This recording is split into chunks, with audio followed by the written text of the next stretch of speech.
The Oracle Jet's Auto MilQ helps you achieve professional-level, silky microfoam, whether you use dairy, soy, almond, or oat.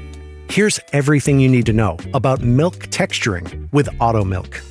Before you begin texturing, purge the steam wand for about 5 seconds by touching the milk icon. Touch it again to stop the steam. Let's start with learning how to adjust the milk temperature and texture for your chosen milk. Begin with fresh cold milk, filling the milk jug to just below the spout position. Lift the steam wand and insert into the milk jug. Lower the wand to be fully down. Under the milk icon, select your milk type: dairy, almond, soy, or oat.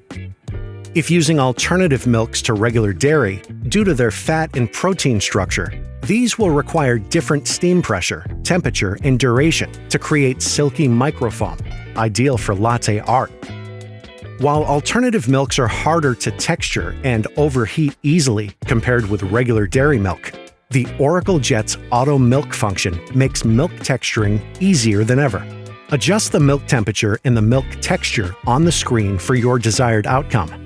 Whether you like a hotter coffee or need a lower temperature for your favorite alternative milk type, this function helps you achieve the perfect cup. To start texturing, touch the milk icon. The screen will display the temperature of the milk as it heats. The milk should at least cover the steam wand tip, where the temperature sensor is located. Milk texturing will stop automatically when the selected milk temperature is reached.